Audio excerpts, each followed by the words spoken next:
So, anyone that needs to go out and get some baked goods, you got 2 minutes to get baked goods. Good timing, David.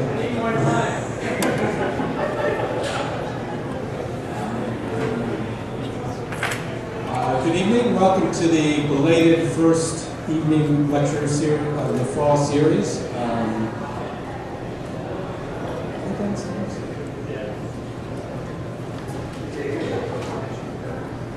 Still working on the kinks.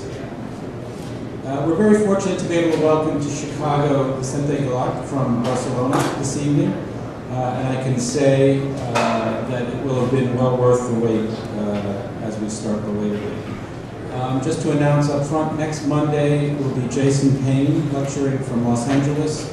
3 weeks from today, November 2nd, will be Wes Jones, also from LA, followed by Ben Aranda of Aranda Lash in New York. Tonight's lecture has been generously supported by a gift from A3, the Architecture Alumni Association. So I'd like to thank A3 and their president, John Ochoa, and the members of A3 for helping support this event and a number of other events. So to A3 and John, thank you very much.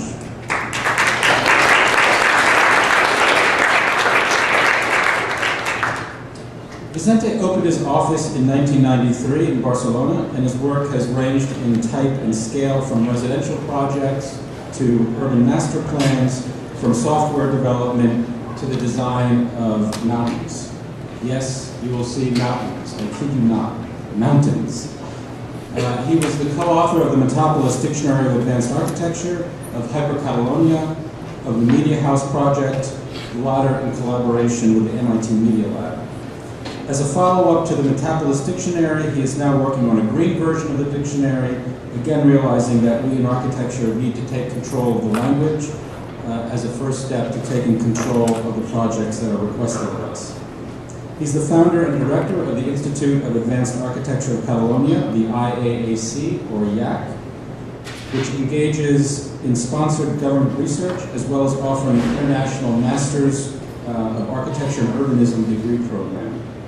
For the last 2 years, we've been very fortunate to be able to house our Barcelona traveling studio at IaaC and set up relationships with the faculty there. And we're looking forward to establishing more official relations in the near future and continuing our collaboration on shared areas of research and design that rethink the political and ecological possibilities of the contemporary city.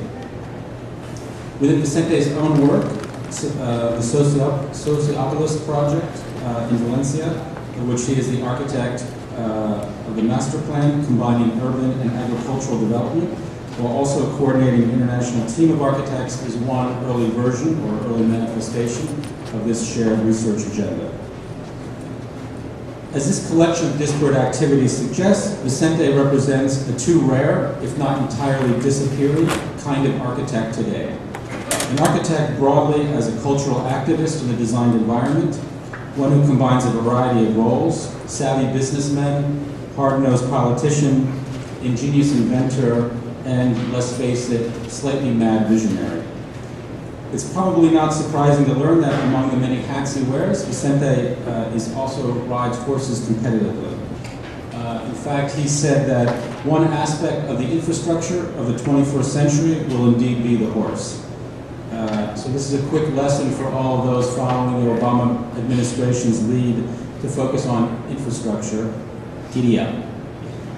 This insight is characteristic of all of Vicente's experiments, the combination of what are hailed as the most advanced technologies, like pervasive computing, but in combination with a series of high, low, and assorted technologies that have been abandoned or declared dead. In other words, that new designs, new design diagrams need to reanimate all those materials and techniques from previous regimes. It's not just moving forward, but reactivating all of the archaeology of previous energies and technologies. This attitude is evident, for example, in Vicente's project for the most recent 11th Venice Biennale called Hyperhabitat, Reprogramming the World, which I hope he also shows tonight. Vicente's talk was to be called, and I guess still is generally called, Geologics, but he decided to change it at the last minute and add something about self-sufficiency. I think in part as in response to my complaint about the limited way in which environmental issues in design have been treated in the US generally, and in this city in particular, over the last few years. And I think this was confirmed to Vicente. Recently he stopped, on the way to Chicago, he stopped in DC to see the solar decathlon, and I can say that perhaps now he understands some of our disappointment on this side of the Atlantic. And of course, Vicente is here, among other reasons, precisely as a way for us to rethink the technical and design cliches that we've fallen into, or that some have fallen into, and advance other ways to work on the artificial frontier between urban collectives and energy systems. Please join me in welcoming Vicente Guallart.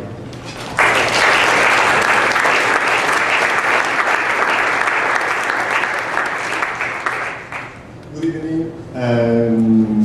Thank you both for the invitation to the lecture. Today, for me, it's a pleasure to be here in Chicago. As Bob said, I was planning to talk about geologics. This is the name of the last book that I published. In fact, I will talk about it.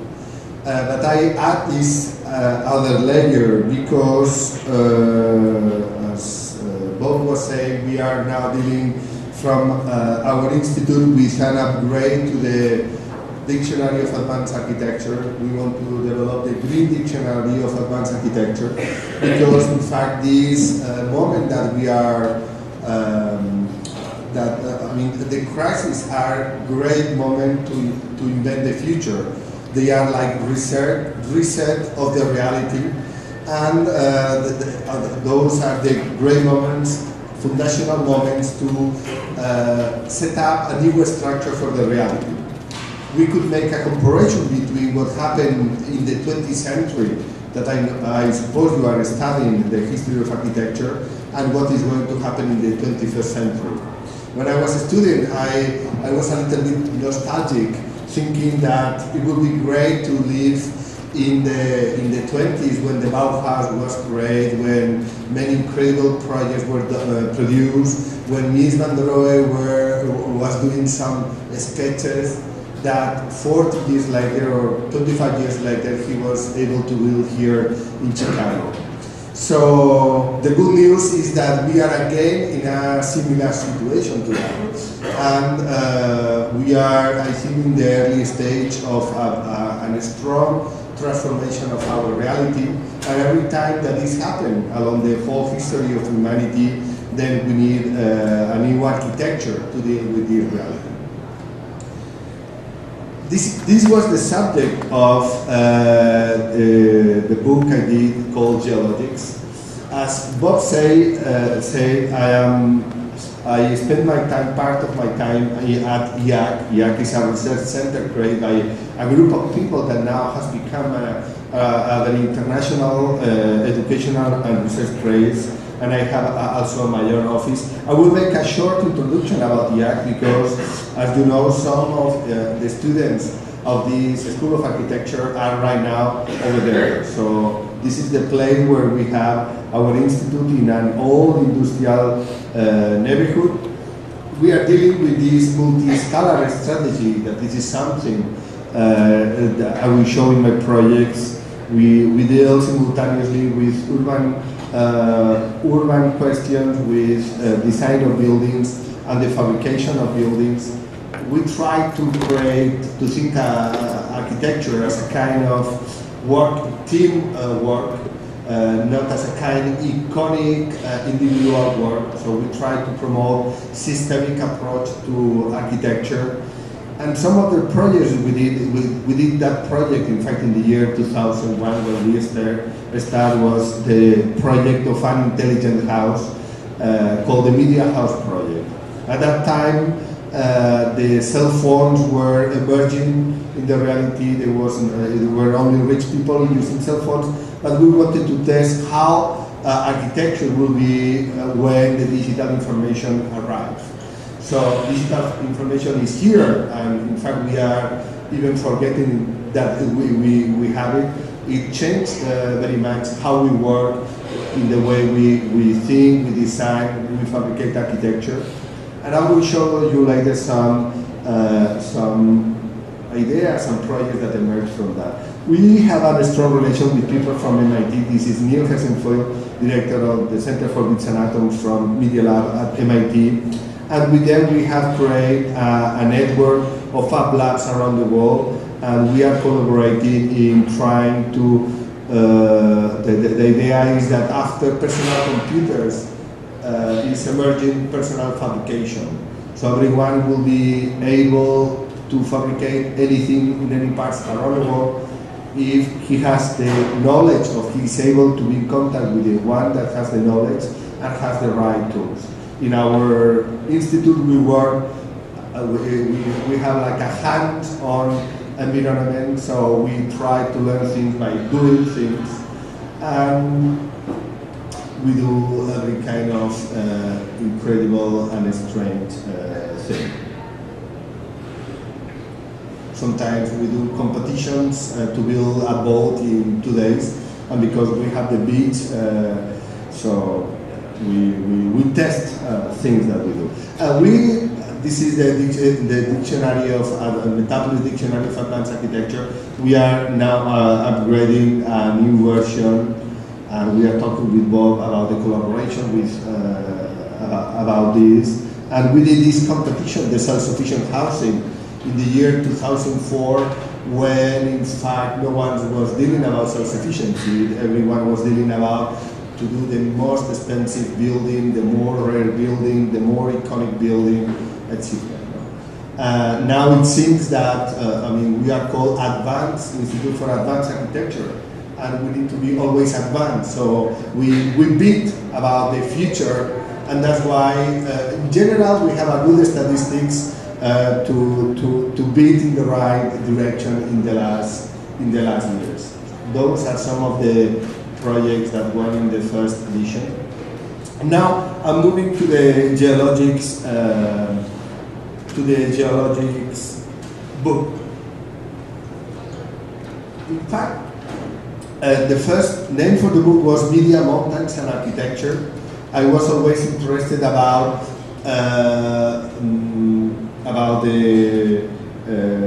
these 3 layers that in fact we could see as 3 layers of the reality. You know, the geography as part of something that has been here during hundreds of thousands of years. That means that there was a war before cities, before the humans start to deal with everything in the planet. And I think that we are right now in a moment that we are back to this geographical approach about settlements and about how we live, how we deal with our environment, etc.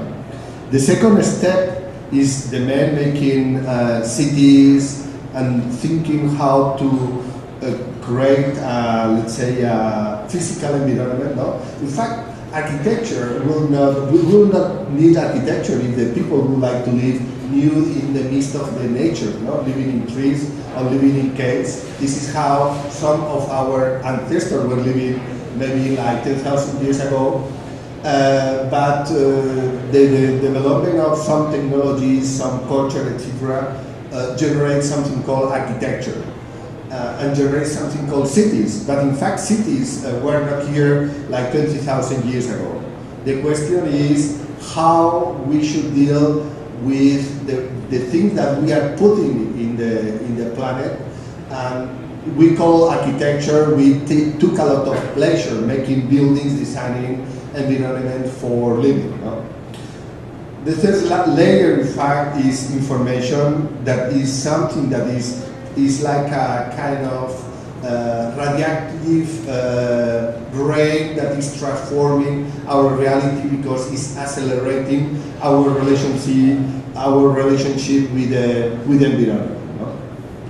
So this is a diagram of a competition that I did in the year 2003. There was a competition about in Taiwan. We should design 2 harbors in the island of Taiwan, and at that moment I thought that we should be able to deal with something beyond the style. No? Architecture has been dealing with many things and beyond others. In the last years, architecture was about form, about the style, about personality transfer to buildings. And what I was interested, I mean, I didn't know even where was Taiwan before I applied to this competition. Now I know that it's a kind of illegal country. I'm expert in working in illegal countries. It is not recognized by United Nations right now. I will show other projects on Iran also.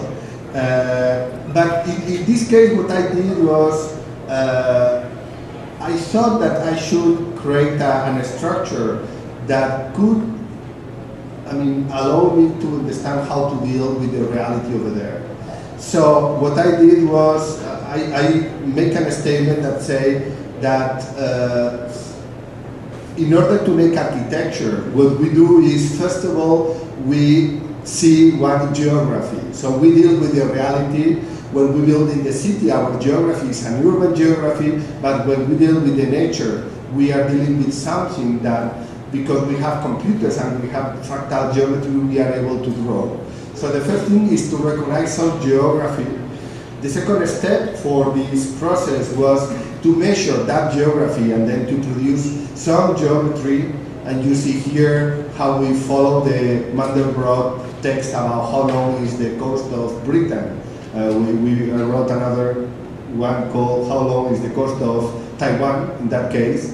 So we have some geography, we try to measure it, that this is what architects does always. We measure, we produce some geometry. Then, and that's crucial, what we do is to develop some logics. We try to look for some rules in order to build a new reality. And in many cases, those logics sometimes has been economics and sometimes has been form, but in our case, what we try is to develop or to find some logics about this relationship between artificial and natural. No? And after this logic, what we do is to propose a structure to design. So here in this grid, what you see is we recognize geographies in many scales, from the whole island to the relief, to a mountain, to a tree, a rock, and a stone, a mineral. And what we did was to measure all these different scales that we found in the place. We tried to find some logics related with that geographies, and then we propose some structures. You will see some samples of that. But in that case, we did in a very, let's say, as a result of a process of design. But what I did in the last 3 or 4 years was to try to set up a kind of general theory or general structure about how to deal with the reality. In fact, some of my projects were dealing very much with nature, but others were dealing with people, and others were dealing with cities. And then I understood that, in fact, geography is a great word because geography is about mapping or mapping the reality, the physical reality that we have. There are some physical geographies based on the nature, like mountains, but there is also urban geography, and there is also economic geography, etc. So in this book, I show like different geographies from the whole planet until some stone that we can find in some corner in any place around the world. So there are scales based on global, regional, metropolitan, urban, habitational, and material. And in the book, what I did was to try to develop some logics that if you see the book of the patterns, the language of patterns by Christopher Alexander, what he was trying to do is to find some patterns of already existing experience about how to build a reality. What he says is, there are some strategies that we know that are working in architecture or in cities, and then he was trying to map these patterns. In our case, what we did was we are looking for new patterns or new logics about how to interact with the geography or with the nature in a very, let's say, hyper-rational way, but that produce some generic logic that can be used for anyone. And those are the diagrams of all the logics that I produce, like renaturalization or reconnecting topography, geomorphosis, etc. So there are 35 geographies over there. So in the book, what I do is to try to explain what those logics are about, that Christopher Alexander, in fact, was trying to do something like this. For example, the concept of resolution, that is a crucial, let's say, logic that you can apply and you can use in order to decide how your building will look like, how you will be producing, etc. And then what we did also is to explain the project that we did in the last years by explaining these logics. Like, for example, the Hyper Catalonia project or the Sociopolis project. So my statement is that in order to make projects, what we must do is to identify which is the geographical subject that we are going to deal with. Then we should measure using many different techniques of measurement, like the geometry, but also the statistics or some others.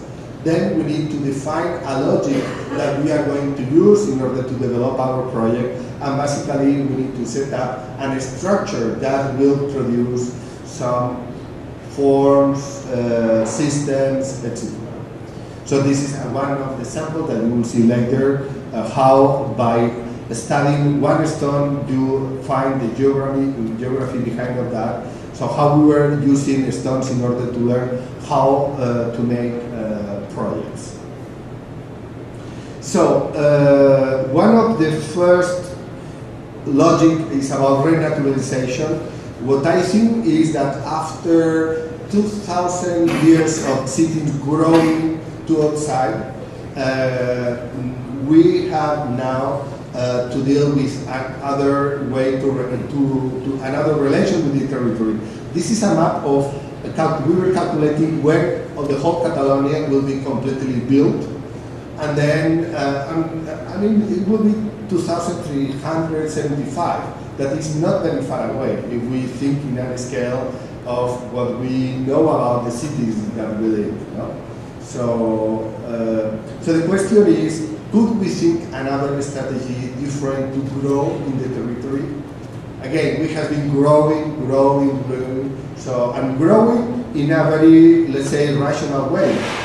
We were discussing that this year we have the celebration of 150th anniversary when Cerdà did the master plan of Barcelona. He invented the word urbanist and as a science in order to build in a rational way on the territory. Because before Cerdà and before to pull down the walls of the city, the people were just making buildings somewhere, and the accumulation of those buildings were producing cities. So the question is, can we think some other ways of using and living in the territory? And the book and some other projects, what I try to explain is that the cities should grow to inside, and then we should think more about recycling the cities, densify the cities, and when the cities grow to the outside, should follow some natural rules and not some artificial rules that this is what is based the urbanism. Here there are some images, and those were some kind of radical images about how we could transform the city of Barcelona, even to build new islands in front of it, and how we could densify the city and make some other categories of buildings. So another concept, another logic is the idea of the reconnecting. In this diagram you see that this is a very typical situation where you have a city and you have a mountain, and the limit between cities and nature has never been clear. This is one of the reasons that I like Las Vegas. Las Vegas doesn't have periphery. So there is one moment that the city is over and you have the desert, that's all.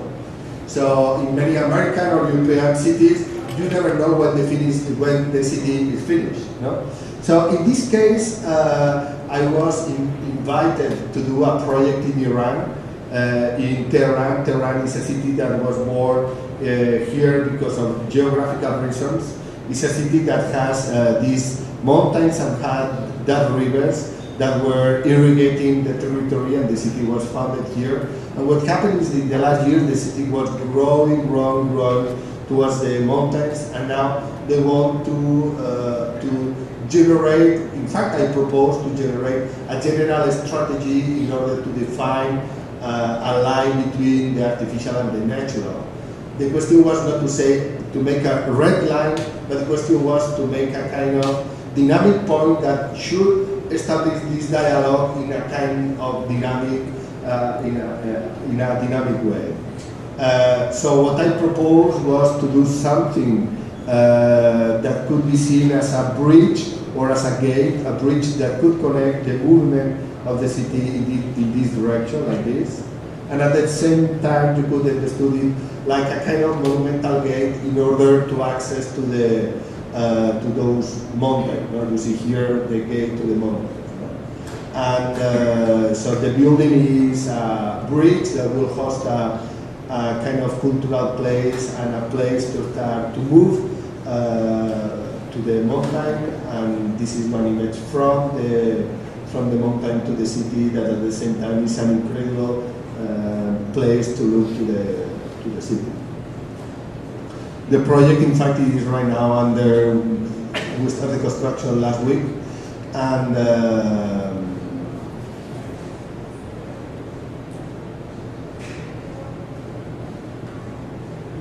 the topography, in fact, is another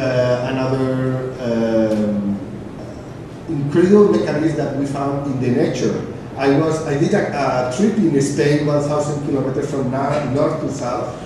And it's incredible because I didn't see any interesting building in 1,000 kilometers. I mean, I saw many non-interesting buildings and I saw a lot of rubbish. But I didn't see an interesting building. And I saw many interesting landscapes. So what I thought is that what we should do is to try to learn from the nature, from the landscape, in order to do our buildings. And here you see the way that the people, since the Romans, were trying to organize the landscape, to create a structure based on these dots of olive trees. No? In fact, this is something that software like 3D Studio Max or Rhino is doing. You are creating a kind of grid that allows you to manipulate the flat surfaces, and based on that, we are able to do something that before we were calling landscape, but now we can call however we want. Some of these kind of radical vision that I was proposing for Tarragona in the south of Barcelona, we were demolishing one industrial chemical polygon here, and what we were doing is proposing to build agriculture again, and then to do some kind of self-sufficient buildings connected with some train that was passing through here. Obviously, we are able to draw these things because we have the right tools, the software, or whatever that allows us to do these kind of things. Based on this, I was drawing many kind of artificial mountains since the year 2000, and one year the mayor of Denia, that is a city in the south of Valencia, he called me and said, Mr. Guallart, I know you are expert in mountains, could you build a mountain for me? And obviously I couldn't believe it, that it was a true phone call. But he invited me to go to Denia and he showed me this. So that's part of the history. That, here this is a mountain that is near the sea. The Romans made here a small castles, then they came the Arabs. The Arabs make another castle, but they put here the soldiers and the city was outside. Then there came some Christians that killed all the Arabs, and then they put the city here inside. And then there came other Christians that killed these other Christians and destroyed completely the city. And then they abandoned this, that became just a fortress. and then there came other Christians that decided to sell this fortress in order to make agriculture and to take the stone here to make the harbor. So the mayor called me and explained me this history in 5 minutes, and I said, well, now we want to follow the history, and we would like to rebuild the mountain here in order to make a cultural center, because this is very near the city, etc. So it was really incredible because it was a real commission. Our site was a three-dimensional site. Again, what I said, this is the geography, this is the geometry of the site, and then our logic was to say that the mountain should rebuild itself, should try to grow from its own roots, its own geometry. Imagine like, how do you call this animal that when we cut one arm, we rebuild the arm, the alligator? Maybe. No. Okay, anyhow, the idea is that, I mean, they should grease a lot to rebuild the mountain, and the mountain should be rebuilt itself. So our idea was to have a kind of a structural approach about 2D reconstruction. I think we'll speak later. Yeah, so in fact, we were trying to look for the geometry, the scale of the whole mountain, and we didn't find it. And we thought, okay, if Mandelbrot was true, and we are thinking that in a fractal structure, there is cell similarity. We should study one rock instead to study the whole mountain, and then we should find something there. And this is exactly what we did. I found one of these incredible rock that has been exposed in many museums right now. So it's rocks are, you know that the Americans sent this mission to Mars, and when the rovers arrive to Mars, they start to look to rocks. I mean, this is the very basic thing when you arrive to one place that you doesn't know at all. Well, here the people normally go to McDonald's and try to buy something, no? But if you arrive to Mars, you will try to understand what is happening there, if you are able to breathe or not. So we were doing the same thing that the machines are doing when they arrive to Mars. That is, to take this rock, to try to measure it. In fact, we took another rock, we did another cut, and we did some microscopic analysis. And then the result is that we discovered some triangular pattern, and this is happening because inside the rocks, the limestone, there are some rhomboedric structure. So based in this rhomboedric structure, we propose to use some hexagon that emerged from the plan of the rhomboedric, and then our idea was to make some rhomboedric structure and some surface that should produce a surface that would allow to move through the whole mountain in the same way that you are able to move when you are in the nature. No? So the result is this. The result is this structure with these 3 scales of hexagon, where the people is able to the entrance to the parking is here, but the entrance to the art center is here. So you need really to walk in the same way that you were like in a city with a small mountain. So the facade and the roof become the same thing. So this is the geometry that we developed, and this is the proposal that we did that finally won a competition. And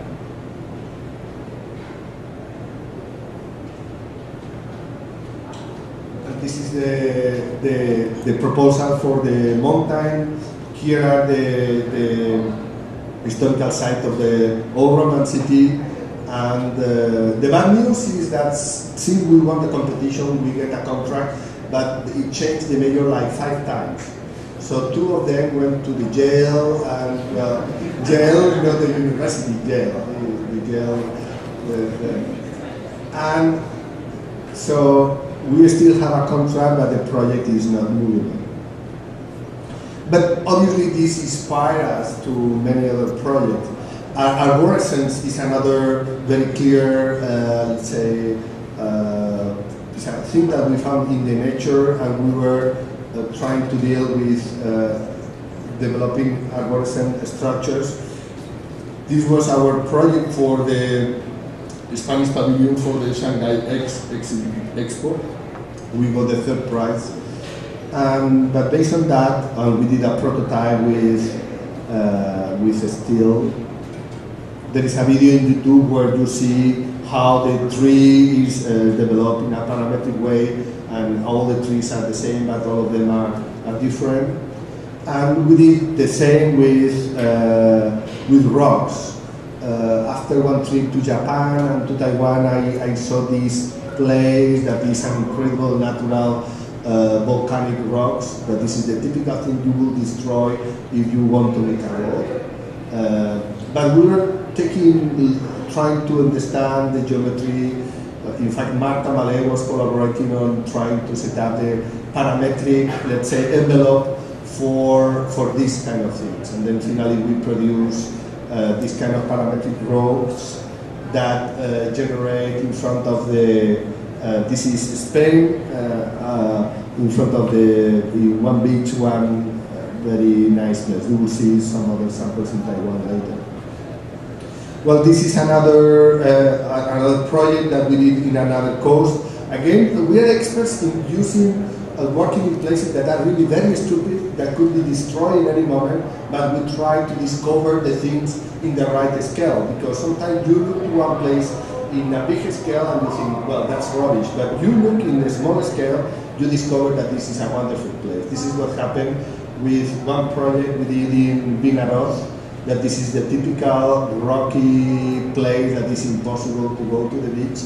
But developing these wooden islands, it became a very, very, very popular place in this city. The people is coming here to take the sun and to rest, etc. Even when they are married, they come here to take a picture of the marriage. Well, another project, we were dealing with the idea of reflecting the nature, and then we had two buildings in the south of Spain, and again we were trying to do a building that could, beyond some other functional questions that are also very interesting, that could generate some kind of pattern of how to make the buildings there. So we built these two blocks in front of the beach with different layers, like an onion, so it's a building with many facades, and the last one is built with colored glass, reflecting the different landscape that has around. So another project that we are building, and in fact is under construction, is this base again in another rock, and we were doing this kind of structure that should promote the mobility of the air. So our idea was to create an artificial climate based on, this rock is like this because there is a double situation inside a volcano. That is that the air is trying to go outside, but there are some crystals that try to solidify. And then you think this like a kind of let's say architectural geometrical pattern, but if you study it carefully, you see that there is a triangular relation. You see here another microscopic vision of this image, and so there is a relation of 180 degrees, and based on this idea, we proposed one section that we wanted to do a roof that would promote the movement of the air. So this is the plan of the structure, and we were using some software that allows to do this kind of studies. And this is the project that we won, in fact, the competition in Taiwan. This is the Spanish version of the Taiwanese project, because we were dealing, they were so slow. Sometimes the buildings become so slow that you bring some ideas and you build before in another place. This is what happened with this kind of traditional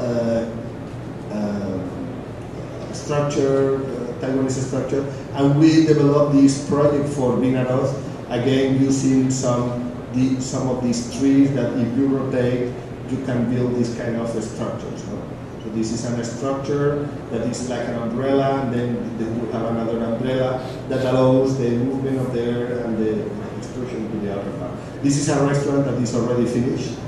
And in Taiwan, we started construction like 9 months ago, but we're still discussing about it.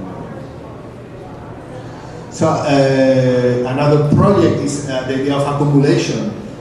Buildings and cities are about accumulation, and the form that we were creating were based on some attempts to optimize the volume that we were building. We were doing a project for the Expo 2012 in Wrocław in Poland, and we developed this idea of making. They were asking for an icon for this project, and then we did a project of in this case an artificial mountain based on the idea of accumulation. And the building was trying, as you see here, also to react to the different orientations where it was placed. And I think this is the last project on this series. This is one of the Taiwanese projects. They have still highways crossing the cities. This is something we used to have in Europe, in some places, but now we pull down. In Barcelona, they say that a street is not a road. So in some moment of the development of the economy, you have sometimes you do this kind of thing, so you transform a street into a road. So the question is that they lose the space for the people, for the humanity. No? And so they did a competition, and our idea was to propose, first of all we proposed to make, instead to increase the surface here, we proposed to make a bridge, but the harbor said that was not legal. And finally what we did was to increase this surface and then to make an artificial wooden platform in order to create a public space very near the highway. No? And this is a project that is already finished. We were last August for the opening. This is the new wooden platform that we built here in the China Sea. And what we wanted was to write we wanted to write Kilung, that is the name of the city, with the letters. So when the people come with the boats, they can see like the idea of the terminal. No, they can see the name of the city written in the city itself.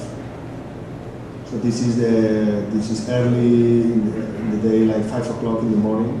The people are fishing here in the harbor.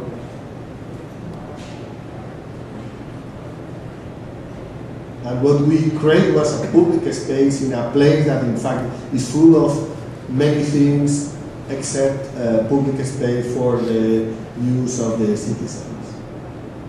We did also a bridge. You're going to hear because they have here all the rocks from the cities coming here. And this was the original place for the artificial rocks, in fact. And we transformed these letters, as you see, in big benches. Kids are playing with the rocks.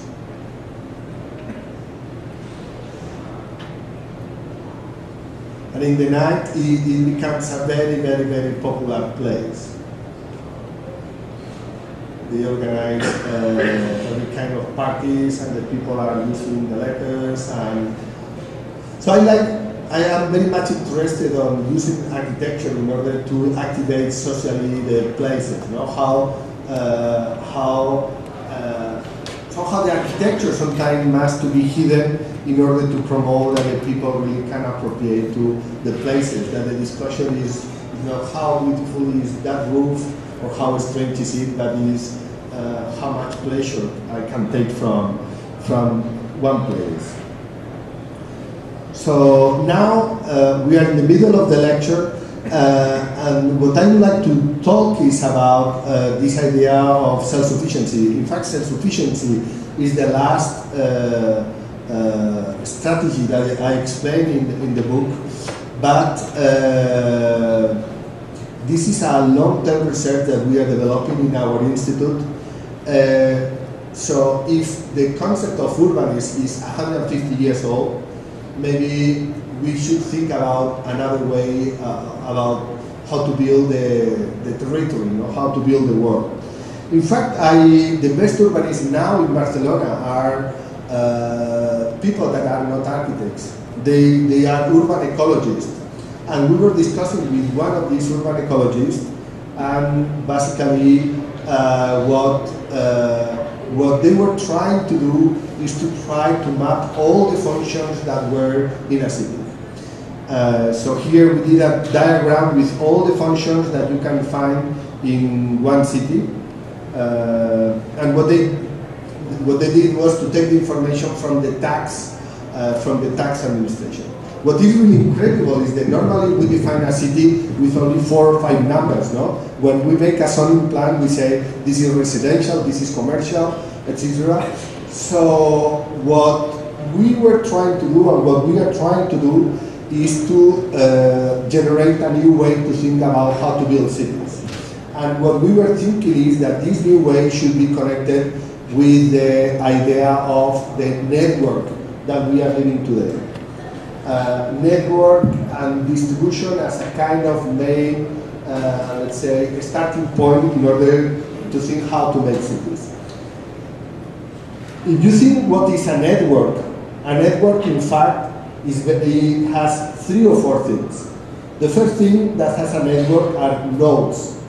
In the internet, these networks are computers that are the servers.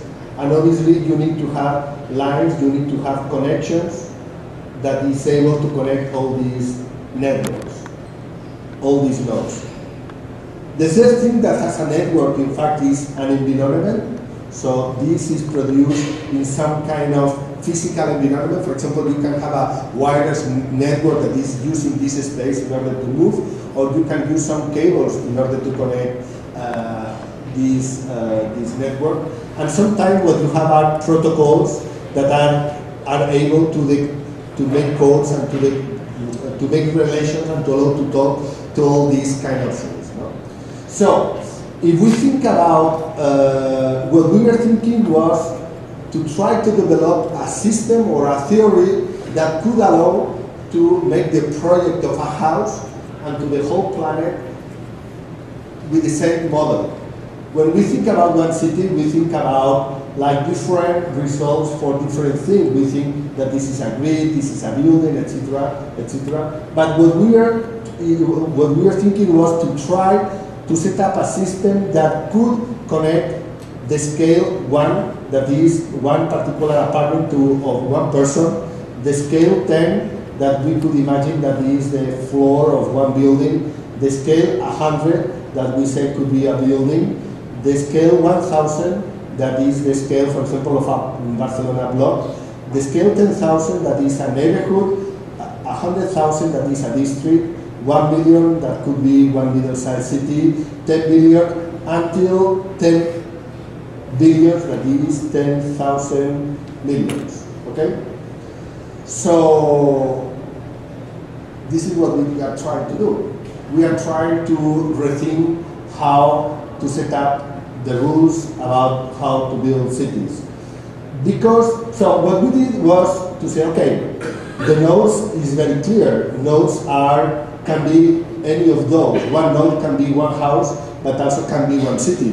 One node, for example, can be one church. We were thinking what means, for example, religion in relation with the scale.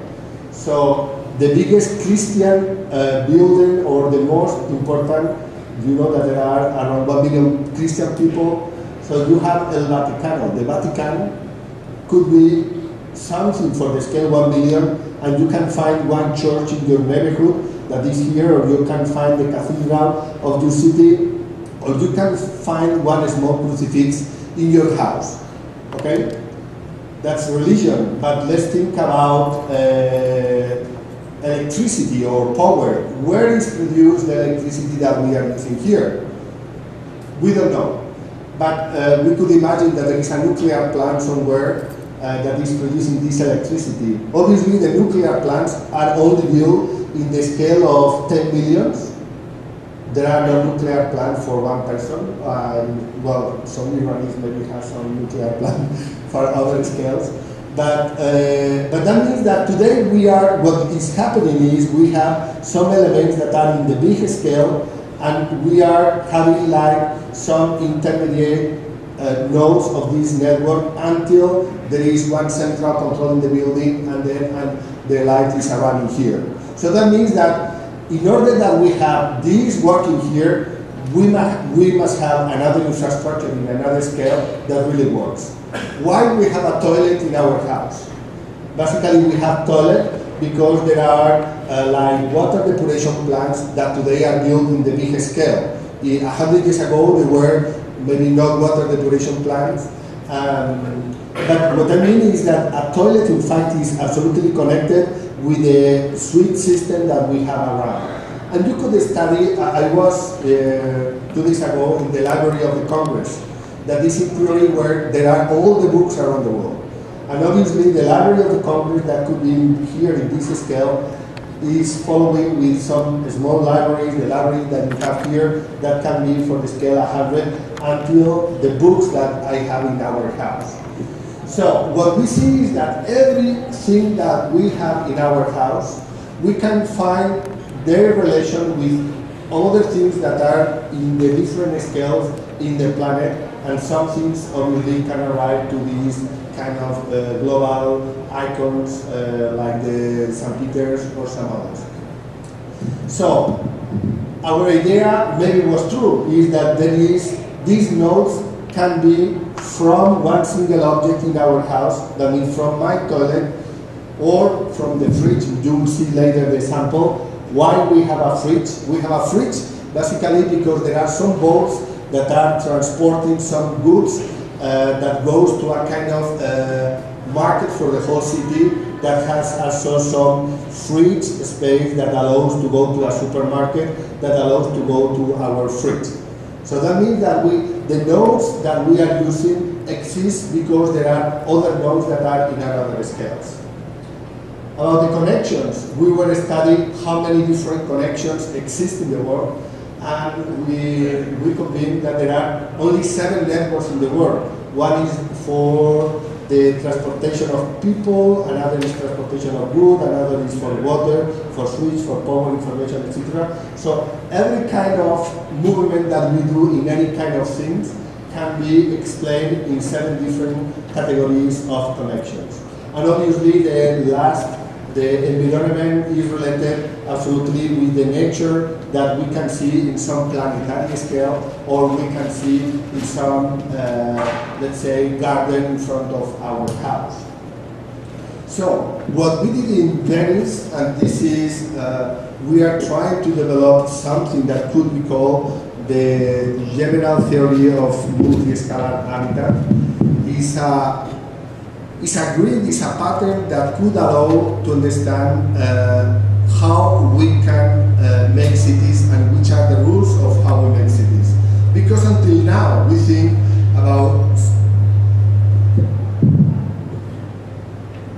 about what is a city. A city is something that has some streets, etc., etc.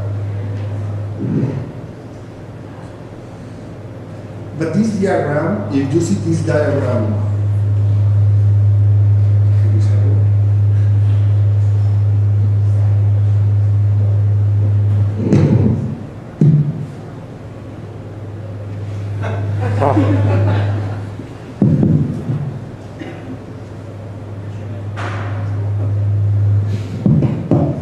doesn't like what I say.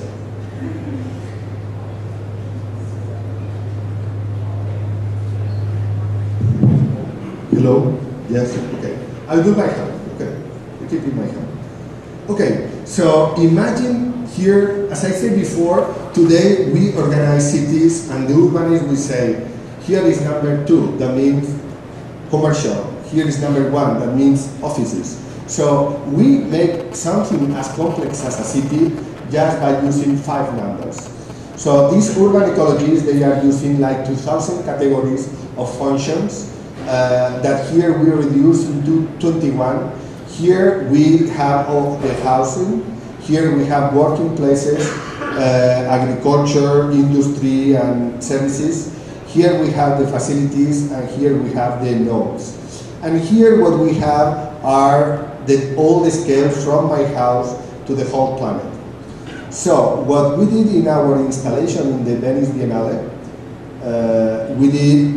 we say that every thing that we do, every action that we do every day, is based on some relations of some of these different nodes. For example, we try to explain how I get a tomato in my fridge. That is something very basic. So one way to do this is to think that there is someone in Brazil that is producing tomatoes for 1 million persons. No? It's a huge, like in America, no? There is someone making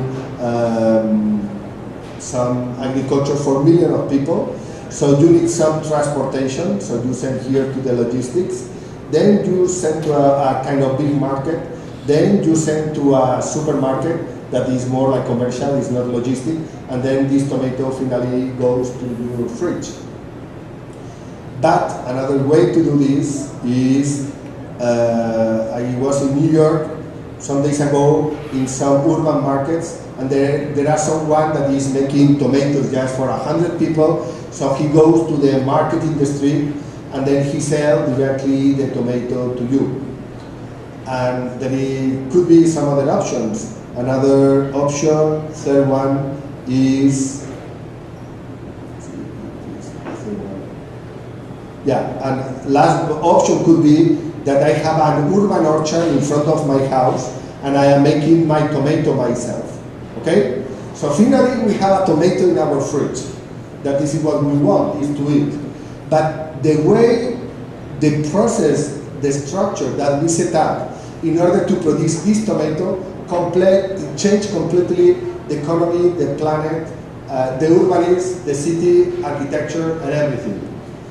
Why? Because if we will take the decision that, for example, all the buildings must produce all the energy that they use, so at that moment, maybe we will not need this nuclear plant that is working in the scale of 10 million. And then we should set up a rule in which here you see, solar panel in the top of my house is making the electricity. And here there are, this is the water system that is coming from the higher scale to that. So what happened is that in the 20th century, in the age of the machine that Le Corbusier say, in the industrial century that we had, what happened is that we concentrate mostly our activities here. And then we need always the big scale that was called the industrial scale in order to produce goods to the people. If we imagine about television, there was a television producing information for 100 million people, and the television obviously was here in this scale. But if we think how internet works in the third dimension. So there are, for example, 1,000 computers that are people producing contents, uploading to YouTube, and then you are able to see television because there are people that are producing contents in a distributed way. So this is exactly what shows this diagram, that architects, what we do normally is to follow the rules of the economy, and the construction of the city show how one society works. And if we are changing now the rules of the relation between internet, I mean the model of internet is exactly what is going to be applied to many other things. For example, the energy. If we, all of us, we are producing energy and we are sharing between buildings, then the rules of how the distribution of power, physically power as electricity and power of the society is organized will be completely different. So that means that today we are in this moment where if we take these kind of decisions, let's make 30% of the food that we will eat in front of our house. Then the way we make cities will change. Let's, for example, accumulate water in order to do whatever, etc. No? So with this diagram, in fact, what we are trying to do is to try to discover how we can break or how we can reorganize what we call the code lines. Code lines are these lines that are, let's say, reprogramming the world. No? Here you see the relation of books with the library. In our school, the people put their books in a list, and then we are making a kind of shared library by sharing the books that we have. I mean, and we will not talk about sharing films through internet. That is something that somehow is destroying partially the economy, but also is promoting that some other ways of distribution of information will emerge. Okay, so based on this situation, what we understand is that we can promote self-sufficiency or apply the model of internet to the organization of the physical world, and then we need to change some rules. And the projects I'm going to change are based in some of those rules. In fact, we did the installation in the Venice Biennale. We did an installation, well, this is the building. Yeah, this is a normal student residence where, or 45 student apartments, okay? Each of the student has television, fridge, everything at home. Version 2 is a student residence where you are sharing 20% of your surface, and then you have a library and other places here. Your apartment is a little bit smaller, and then you have a huge space here. And this is the building we are building right now in Spain. It's called the sharing tower. What we do is to have 3 different scales of property. You have your individual space, you have a sharing space with 4 people or 16 people, I mean with different scales of people, with different amounts of people, and you have a sharing space that is middle size. So this is your house. Your house is your private room with kitchen that the Spanish laws make mandatory to make a kitchen. Then you have a sharing space with 12 people, and then you have a sharing space with other people. So this is a sample how we move the concept of sharing to promoting that you get more for the money that you pay. No? You pay some money, but instead you have 45 square meters, and you have here, you have like 400 square meters, so 10 times more with different degrees of privacy. What we did was we reproduced the plan of this building in Venice. We built all the furniture here, and this is exactly what we have here. And what we did was to make a workshop in one summer in our institute, and we were thinking how to produce these objects. So the typical way will be we make the design, we send the files to China, someone in China produce the furniture and send to Venice, okay? And everyone will say, yeah, it was produced in China, it was very cheap. But instead to do that, what we did was to buy a machine that I could never buy, but I could buy with 100 other people. So we, instead to move to the scale of 10 million that will be to send the file to China, we bought a machine for 100 people. We bought a big laser cutter, as you will see later, and then we were able, in our institute, to produce the furniture. So the concept is that, following this idea of personal fabrication, we were really, let's say, promoting a kind of self-organization in order to fabricate all of this. So now we have the know-how of how to produce these. We could start to sell these kind of products. We were really faster than sending it to China. And what we did was to put one microcomputer in each of those objects. Because obviously, if we want to reprogram the world, what happens is that these different scales should start to talk between each other. We should promote the generation of intelligence in the places, in the objects, in the buildings, in order that the things can be, let's say, organized and sometimes self-organized. So one incredible moment was the last day when everything was finished. We bring a photographer, and then the students become models. And we're doing the pictures that were published. We discovered some incredible students that we have in our institute, in this picture.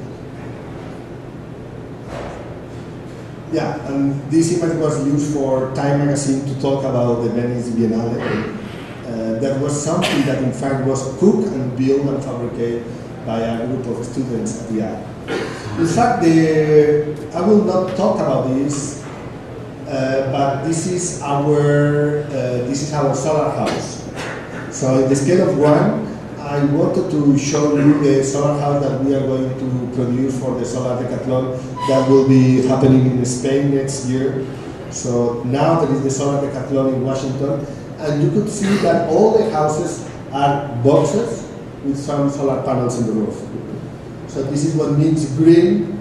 So it's a kind of, you can imagine some images on the early the year 1910. In fact, Adolf Loos was doing this kind of rational projects, kind of neoclassical projects, but tending to be kind of rationalists that we discovered 10 years later.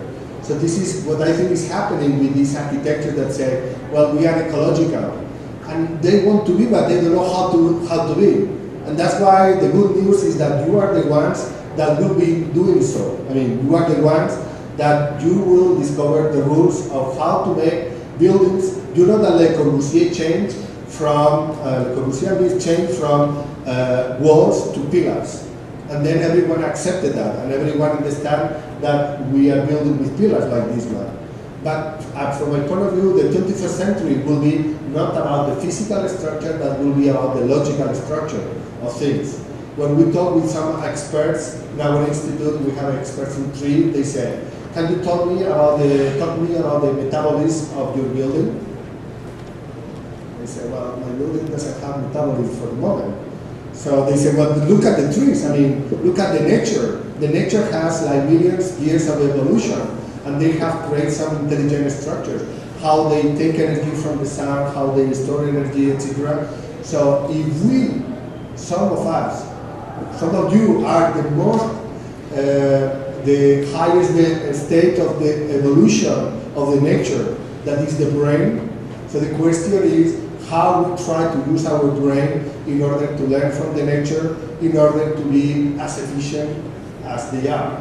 So in our case, you can see the website is called fablabhouse.com, and there are some more information about this. Well, the scale 100, I'm going to show you a building that this is Barcelona, this is IaaC, this is over here, and we are working in Sant Cugat. This is another project that I promote and I propose a mayor. Why don't we make a community that is self-sufficient? And in fact, we are doing that. We have a partnership with Acciona, and we discovered a statement. If in the 20th century, the modern, and about how they say, the form follows function, now we would like to say that the form follows energy. And this is exactly what the nature is doing. The form of trees and the form of whatever is great, because they must be very efficient, not only from the functional point of view, but mostly because of the energetic point of view. And obviously we are using some software that allows, this is Ecotech, that allows to test the efficiency of one form in relation with the production of energy. In this case, about the solar production of energy, because there are many others like wind and many others. No? So we are doing a building that the first, we are thinking to do a building with a patio, you know, having like crossing ventilation and having some plants that is very rational. But what we are, this is the building we are doing that in fact we are in a neighborhood that could be here in Chicago, or we are in a place that could be in some other place in the east of Germany, let's say, with some blocks. But we are promoting some compact building in order to have some green space around, and then a building that in fact is reacting or showing with his form his orientation. In fact, I was in Washington, and the founders of Washington, they say north, south, we make an X. So they were using the geography in a kind of maybe mystic way. In this case, we are using geography in a very efficient way in order to design our building, in order to be as efficient as possible. And at that moment, we are, in the building, we will do energy, we'll do some fruit here, and now we are going, in fact, we are going to have some agriculture here. But also, we are going to have a fab lab in the ground floor because this building will be mostly for young people, and what we are going to have is to have some machines that, like this is the machine that we bought, well, maybe not like this, because this machine is more expensive than a Ferrari, and it will be very expensive, this laser cutter. But we are with a milling machine that costs something like $20,000, you are able to do all the furniture of your apartments. So we are designing furniture that we are able to do with some machine using some basic rules. And the question is that the students from this building will be able to make their own furniture or to manipulate or to share or whatever. So from that point of view, what we are producing, promoting is to make buildings that are trying to tend to the self-sufficiency. They are producing energy, they are producing food, and they are producing goods. And if you imagine one of these primitive person that I say 20,000 years ago, in fact, the very basic thing is that he was making fire to have some heat, and he was making an arrow in order to go to hunt the next day. So the energy, food, and goods are the three basic things related with the self-sufficiency. And we should try to make buildings, neighborhoods, and cities that tend to these connected to this self-sufficiency. Well, this is a building that we are doing. It's a research center that, in fact, we are somehow talking, going a little bit beyond fuller with this kind of maximum volume, with the less surface, with this kind of structure. An evolution, this is one very recent building that we are developing. An evolution of this idea is to make a building that has a structure, a tree structure, that this is a physical structure, also a data structure, a mechanical structure, a power structure, and is connecting the different spaces in the building. So this is the building that we are doing for a research center that also has the form similar to the solar house that we are producing, so it's oriented to the south, and it's trying to create another, we'll be able to talk about the metabolism of this building.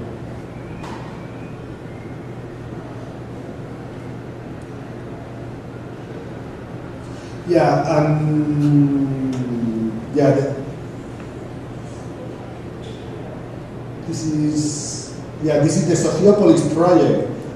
We are doing a neighborhood here in the south of Valencia.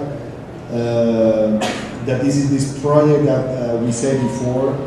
We are doing a neighborhood. I did a master plan for the neighborhood. This place had an agricultural activity, and what we did was to convince the municipality that instead to make a grid like Cerda, we should make a circuit. So we should make a street that is moving around the place, and then is generating this huge agriculture place in the center of the neighborhood.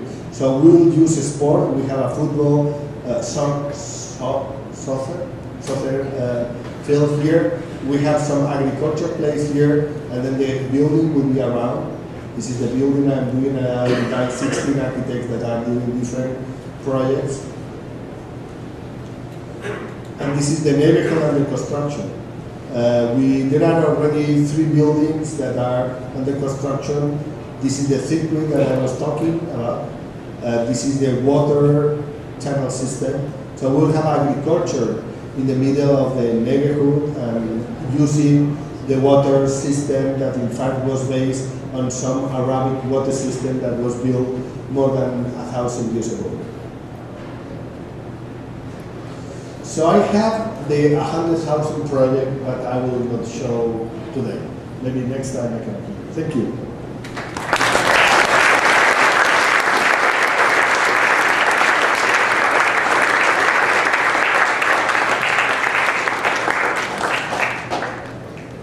So we have a few minutes for a couple of questions.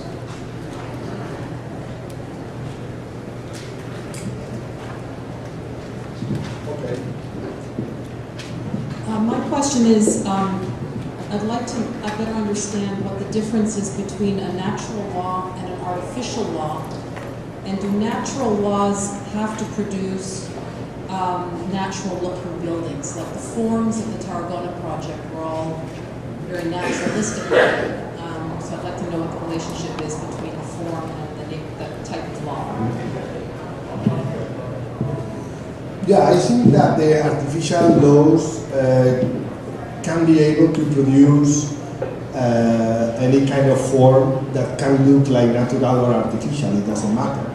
And the truth is, in the last years, we have been, I mean, when we start to work with mountains or with landscape, and we were able to transform landscape into buildings, then we realized that there is a potential in researching about how these natural forms can be used to produce artificial buildings.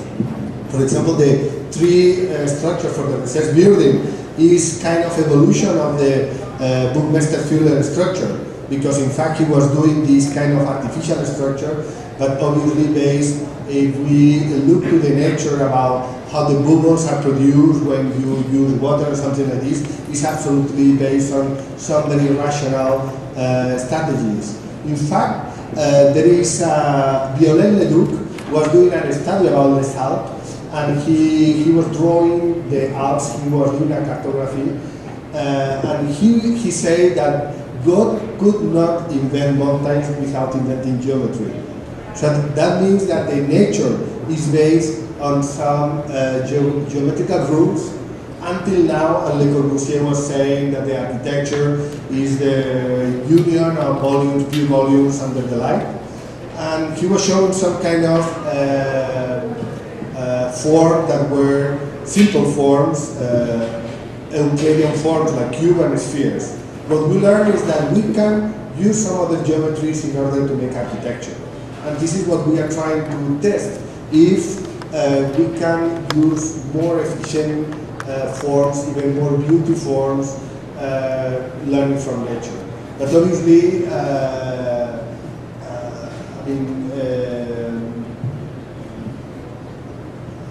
artificiality is not necessarily about imitation. And in fact, we were producing some of these mountains in the case of in the Tarragona project, because it was more like, in fact, it's in front of Reus. It's in Tarragona, yeah. It was more like a kind of a statement than not a unique solution. Right now, we could do it many other ways. And you have another question, no? Okay. Yeah, scale 100 people. You discussed benefits of pooling technology and space for the benefit of the public. Yeah. In America, we've always had this culture of the individual over the collective. Yeah. And I was wondering, if you were to approach that same idea here, would you tell us to go over it and pool into like apartment-style buildings, or is there a way to apply that to more individual homes, like 50 buildings for 100 people or something like that? Yeah, this is a very interesting question. I was in San Antonio last Easter, and if you see how the American suburbs are built, are based on some kind of ideals about individuality, and then you have your own everything, and then you have your own car. In San Cugat, in that place that I make the building, in fact, is a place like that, and we decided that we could change the rules and try to promote some other kind of things. So, I don't know, I mean, it's a very interesting question. If the Americans would say, well, no, we are Americans, we have a car, we want to still to have a car, so forget about us. So you can deal about CO2 or whatever, but we are going to follow with our way of living. There are some other approach that we learn in Europe, but also in other places. In Brazil, there are places that the community is really very strong, and they are producing some other kinds of agglomeration. The truth is that sometimes technology can help in order to connect people without a physical connection. When we did a media hall with the people from MIT, I remember myself thinking that in Europe we have an approach that is more based on the collective and is space-oriented. And in America you are very much object-oriented. So that's why you have industry in order to produce washing machines. No? At that moment, I remember we were talking about intelligent houses, and someone said, "No, we are doing the washing machine that would be the most intelligent thing in the house. And I thought, well, that's really stupid. The house should be the most intelligent thing in the house. But the house itself should have an identity, not one of the other. The fridge is really very intelligent, can call you by telephone. Hey, don't forget to buy this kind of stuff. No? So that simple approach is what I think we should change. But I think that in America you have not a problem, but you have a situation that you really believe in this individualism that from, let's say, energetical point of view, it is very expensive, let's say. No? I don't have the answer.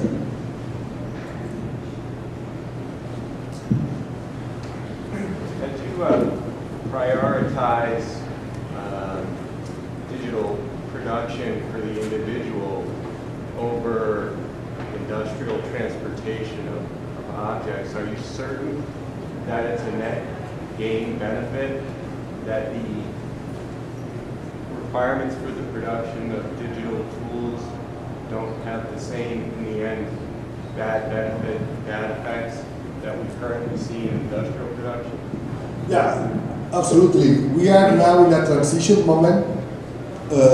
In IaaC, they are producing some T-shirts that say, forget IKEA, come to the Fab Lab. So why we should buy the same chair as any other people in the planet produce in Somalia in order to be sold, whatever. And we want to take pleasure of this transformation of knowledge.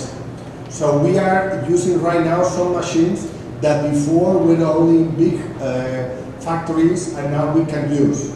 So the question is that we can take pleasure. So we are thinking to organize some family events when the families will come to produce their furniture based on some designs that will be open source, produced by all the different people around the world that can be fabricated in any place around the world. So this, you can say, okay, yeah, but industry sometimes can be more precise or whatever. Marta Malé always explained that before when one space shuttle, when one space mission go to the space, they must decide which tools they need in order to do what they want to do. But now what they are doing, maybe it's a myth that Marta is explaining, but what they are doing is they bring a 3D printer and they bring some liquid that when they need some special object that they were not planning to have, they print this tool and then they have it. So we are exactly in this moment when we are, I mean, it's like printing. 25 years ago, your generation doesn't know that our generation didn't have printers. But in fact, when I studied, we didn't have computers. I draw all my students drawing by hand. And I remember the first time I see a printer, and it looked like quite good. It was not perfect, but it looked like quite good. And now, everything that you can see in a printed book, you can produce in your house. So this is exactly what is going to happen with the objects. And what we are trying to do is to try that this also happen with buildings. In the Middle Age, the architect was the contractor. So it was not one contractor and one designer.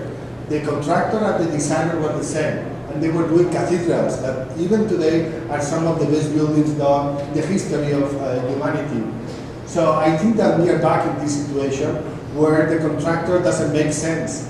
I mean, we used to make drawings, and then I make a curve, and then the contractor says, yeah, it's good, but I would like to do straight. No? You can choose the color of the building. You can, okay, red. Okay, we do red. But about the form, we will deal with that.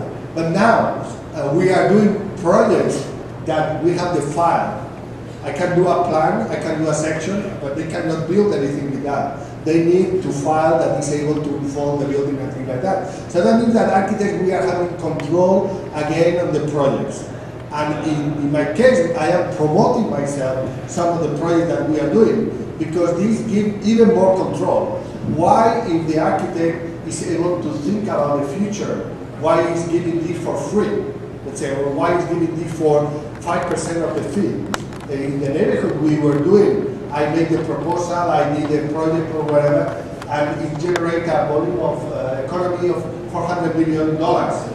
And they say, yeah, but this is business, you are the architect, you can decide the tree that we are going to put over there. No?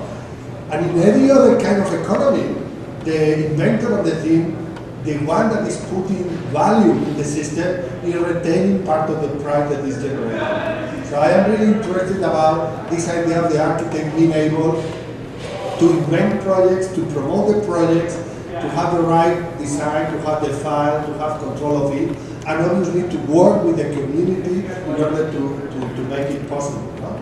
So from that point of view, I don't think that industrial is better than digital at all. I mean, in general, you are worried to say made in Taiwan. I mean, I'm worried. For example, I never fly through Atlanta because when you go to the airport, they treat you like a kind of number. There are kind of computer operators that say this is the gate, you change, you do your fly, whatever, but they don't treat you like a person, no? So I think that Atlanta airport is the sample of the industrial economy. When they don't think that they have people, they are dealing like with you like passengers or like something, like money, no? You pay like this, no? So I think that this personal fabrication should promote a more human relation about what you do, how do you use your time, etc. Sorry if there is anyone from Delta. Kind of continuing that earlier thought in America. Sorry? Kind of continuing that earlier thought, now that you just said, if you take those digital production techniques, which now are very expensive, they require at least 100 people. In 100 years, if they're as cheap as a cell phone is now, you know, one person has that same power. You think they'll then be individualistic again, and they're going to lose this power to control the community in design sense. Yeah, I mean, from my point of view, the changes that we are facing will be huge. There are many books about this and about how digital techniques change the rules of everything. The truth is the concept of power we have been discussing. I mean, it didn't change since some troglodytes were fighting in order to take something from wherever. Today you can see every kind of war that we have around the world is based in the same concept of power. So always has been someone that has been trying to have control of the rest of us. And that's the history. So it's true that we try to improve before we have kings and we have some kind of other structure. Democracy is better, and maybe we'll try to improve our degree of freedom or our degree of, capacity of. I was in Washington and I saw your Constitution and I saw the Declaration of Independence. And they were saying that the people were free and they should promote their happiness. No? So maybe it's all of it is about that. No? It's about that some tools promote some kind of happiness and to spend better your time and things like that. So I'm sure we should try to promote this, and I'm sure there will be other people that will try to get benefit of your happiness. So we are talking politics, maybe we should stop. Any last question? Okay. I'm going back to your catalog of artificial natures, and it's a matrix. It's very much like a very rational matrix. Instead of the four functions, we have geography, geometry, logic, and structures, and then we can go out. Or those tools, those little words that you made up with those strategies. It's very much like, let's say, Durand, like these typologies that we just used. How is this an individual approach that you use, or is this a strategy that you are promoting that everybody uses? The other question I have is, it seems very formal. So you go from the geography to the geometry. When you go from geography to geometry, you're making some kind of a leap. And I can't understand, when you go from the geography to geometry, what are the criteria or the moves that you make to get from one to the other? Because that's really where the design lies. And then how you go from there to the logic. Are you just like saying, oh, okay, here's the geometry, I'll more or less make up with geometry, and then I think I'll just apply this rule. I mean, what are the thinking in between one step and the other? Yeah, the truth is, I try to generate some rules that should not be connected to my projects, and this is in the book.